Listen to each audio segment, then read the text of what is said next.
Hello dear students, I welcome you all to the 38th session of Financial Management. Under session 38, we are going to discuss about Modigliani-Miller approach and its assumptions. Learning objective of this session is to understand the Modigliani and Miller approach. After this session, students are expected to describe Modigliani-Miller approach. Now let us just recap what we have studied in the previous session. In the previous session, we discussed about net operating income approach.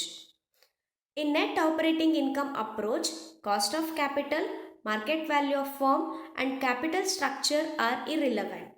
In other words, capital structure doesn't affect market value of firm and capital cost of capital. Under Modigliani-Miller approach. The Modigliani and Miller approach advocates that the financing decision or capital structure of a firm does not affect the market value of a firm in a perfect capital market. In other words, approach maintains that the average cost of capital doesn't change with the change in the debt equity mix or capital structure of the firm. So approach ಪ್ರಕಾರ ಆರ್ಗನೈಸೇಷನಲ್ಲಿ ಯಾವುದೇ ರೀತಿಯ debt equity mix ಆಗಿದ್ರೂ ಕೂಡ ಅದು ಯಾವ ರೀತಿಯಿಂದಲೂ value of the ಫರ್ಮ್ಗಾಗಲಿ ಅಥವಾ overall cost of ಕ್ಯಾಪಿಟಲ್ಗಾಗಲಿ influence ಮಾಡೋದಿಲ್ಲ ಅನ್ನೋಂತಹ ಒಂದು ವ್ಯೂ ಪಾಯಿಂಟ್ ಆಗಿದೆ.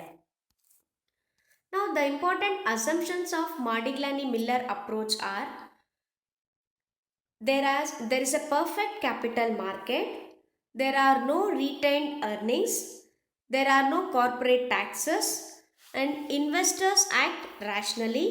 The dividend payout ratio is 100%. The business consists of the same level of business risk. So these are all the important assumptions of Modigliani-Miller approach. There is a perfect capital market.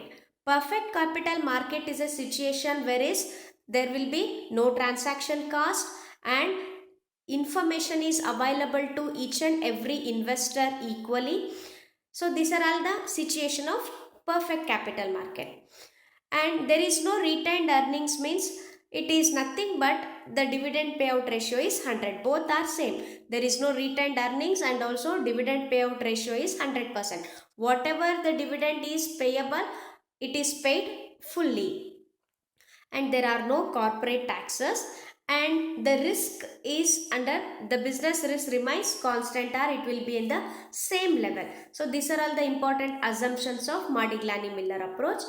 Under Modigliani-Miller approach, value of the firm is calculated as in two ways. One is value of the firm when unlevered and other is value of the firm when levered. So VU means unlevered, VL means levered.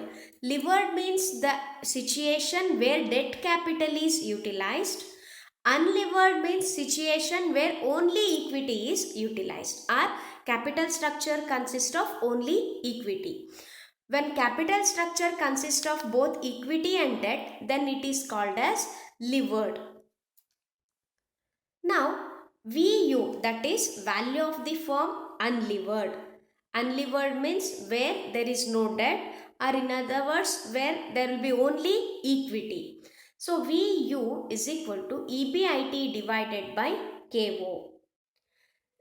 In some reference books it is also given as VU is equal to EBIT divided by KO into 1 minus T. 1 minus T is nothing but tax rate.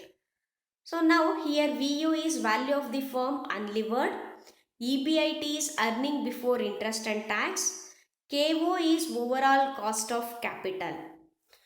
Now in other way, VL is equal to VU plus T.